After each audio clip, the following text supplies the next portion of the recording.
उसका पब्लिक में क्या रिएक्शन है? वीरेंद्र सिंह जी बोलिए।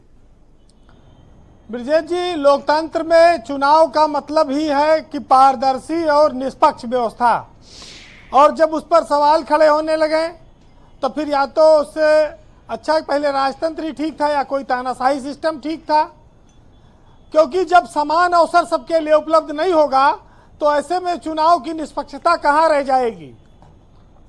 ये जरूर है कि भारत निर्वाचन आयोग की प्रक्रिया में और राज्य स्तर पर दोनों में थोड़ा बहुत अंतर दिखता है, लेकिन महत्वपूर्ण बात यह आती है कि बैलेट से चुनाव होगा या ईवीएम से चुनाव कराया जाए वो बाद में तय हो, पहले ये तो तय हो जाए कि वोटर लिस्ट तो एक रहे।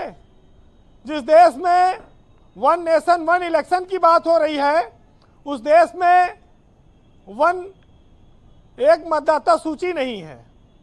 ये अपने आप में क्या विचित्र बात नहीं है कि हमारे पास वोटर आईडी कार्ड है और हम जब बूथ पर जाते हैं तो कहते हैं आपका नाम लिस्ट में नहीं है। तो ये कौन सी स्थिति है कि जिस भारत निर्वाचन आयोग ने आपको निर्वाचन का कार्ड दे रखा है, मतदाता पहचान पत्र है, और उसकी सूची से आपका नाम गायब है। तो इस सिस्टम को कैसे और अपडेट किया जाए, मजबूत किया जाए, ये बहुत बड़ी चिंता का विषय है, क्योंकि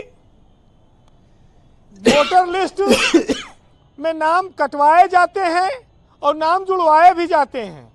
जिस बूथ पे जिस प्रत्याशी को वोट कम मिलता है वहाँ वो साठ गांठ करके नाम कटवा देते हैं, और जहाँ वोट ज़्यादा मिलता है वहाँ वोट नाम बढ़वा देते हैं।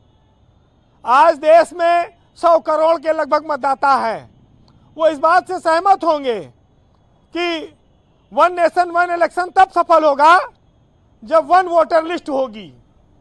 वोटर लिस्ट को एक करना बहुत जरूरी है। दूसरी महत्वपूर्ण बात यह आती है कि जब चुनाव आता है तो हम लोग कहते हैं लोकतंत्र का बहुत बड़ा पर्व है। चुनाव आयोग बहुत पैसा खर्च करता है जागरूकता के लिए कि भैया वोट डाले, निकलो घर से, छुट्टी दिए हैं लेकिन वोट डाल दो। शहर में परसेंटेज गिरता है, लेकिन जब पुलिस लाठी लेके गली मोहल्ले में रास्ता बंद कर दिए थे वोट डालने से रोक देती है, तब चुनाव आयोग चुप हो जाता है, तब वहां पर वो नहीं बोल पाता है। जब एक तरफ प्रचार करते हो कि खूब वोट डालो और दूसरी तरफ मोहल्ले के लोगों को वोट डालने से रोका जाता है, तो ये दोनों विरोधाभासी स्थितियां इस देश में क्यों बनी हुई हैं? अगर आप निष्पक्ष हैं तो आपको अपनी निष्पक्षता साबित करनी होगी टीएन शेषन जैसे किसी नेता के रूप में। आप बताइए ब्रजेश जी, ये बहुत सामान्य सी बात मैं बता रहा हूं कि बक्सा लूटना, बैलेट लूटना, ये सब पुराने जमाने की बातें हो गई। अब प्रायोजित ढंग से वोट ही ना डाले जो बक्सा लूटे की जरूरत ही ना पड़ेगी, तो चाहे जो जीत जाए क्या फर्क पड़ता है। ये अलग बात है कि इस प्रदेश में जातीय और राजनीतिक दलों के समीकरण अलग अलग बनते बिगड़ते रहे हैं। भाजपा का उत्थान होने के बाद मायावती का लगातार पतन हुआ, दलित वोट उनसे छिटक रहा और भाजपा को बहुत बड़ी संख्या में वो दलित वोट मिला। लोकसभा चुनाव में वो उनसे अलग हो गया। अवधेश प्रसाद जीत गए अयोध्या में राम मंदिर बनने के बाद। फिर राम जी लाल सुमन एक नया सिरदर्द पैदा हो गए। आज दलित वोटों पर समाजवादी पार्टी भी अपना दावा करती है। अखिलेश ने ओबीसी और दलित नेताओं को काफी बढ़ावा दिया है, जिसकी वजह से बहुत बड़ी एक वर्ग दलितों का उनकी ओर गया। दूसरा सबसे बड़ा चंद्रशेखर एक दावेदार निकले दलित वोटों के, उनकी ओर भी जा रहा है। तो जो वोट का समीकरण है वो अलग है और वोट डालने का समीकरण अलग है। सबसे महत्वपूर्ण बात यही है कि भाई प्रचार चाहे जितना कह लो, लेकिन जब वोटवा पड़े तब तो जीत हार के फैसला होए, उससे पहले कहाँ हो पाएगा।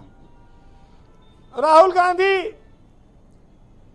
बहुत दिन से इस देश में चुनाव लड़ रहे हैं, अकेले वो कांग्रेस को खींच रहे हैं।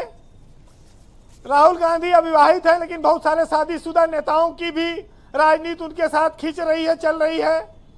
उनके साथ के बहुत सारे नेता बीजेपी में चले गए, लेकिन जिम्मेदारी उठाने में राहुल गांधी पीछे नहीं हटे। उन्होंने चुनाव आयोग से भी सवाल किया और देश में तमाम पदयात्राएं भी की। विपक्ष को ये सब काम करते भी रहना चाहिए। जी वीरेंद्र जी, देखिए, जब लड़ाई मोदी बनाम आदर्श है तो स्वाभाविक है कि संघर्ष लंबा होगा और मुद्दों पर लड़ाई आए जिससे वो जनता को कन्विंस कर सकें। तो इसमें कोई बुराई नहीं कि वो 5 महीने में सवाल उठाते हैं कि 41 लाख मतदाता कैसे बढ़ गए, इसका जवाब दे चुनाव आयोग। चुनाव के बाद परसेंटेज कैसे बढ़ता है। अब ये जरूर है कि हम इन सब चीज़ों को लोकप्रियता के पैमाने पर देखते हैं और मानते हैं कि बीजेपी की लोकप्रियता ज़्यादा है, मोदी की लोकप्रियता ज़्यादा है, जिसकी वजह से इस देश में वो चुनाव जीत रही है। कोई तथ्यात्मक और कोई प्रमाणिक बात सामने नहीं आ पाती है जिस पर कोई शंका की जाए। लेकिन कुमार विश्वास ने इस देश में, इस प्रदेश में, इस समाज में नेताओं के लिए एक बहुत महत्वपूर्ण लाइन लिखी है। आज सुनिएगा आप दुबे जी, कि ध्यान दीजिएगा। कोई सदियों से छले नाम लेकर अपने परिवार का, और कोई ताजा ताजा छलिया राष्ट्र धर्म सरकार का, और कोई सबको चोर साहब, बताकर इन्हीं के खुद ही लिए है। रहजनी पर है, और कोई रखे धरनों पर पर्दा अपने भ्रष्टाचार पर, और वाणी पर पहरे गर्दन पर चाकू है, और लोकतंत्र के सारे राजा डाकू हैं। दुबे जी को कुछ आपत्ति है वैसे? बहुत शुक्रिया वीरेंद्र जी, बहुत बहुत धन्यवाद हमारे साथ जुड़ने के लिए, ग्राउंड जीरो से अपना फीडबैक और ओपिनियन हम तक पहुंचाने के लिए। बहन भाइयों, दूसरा चरण प्रारंभ करते हैं। इसमें बहुत लिमिटेड समय है सभी प्रवक्ताओं के लिए। मैं बीजेपी के प्रवक्ता डॉक्टर समीर सिंह को आमंत्रित करता हूं।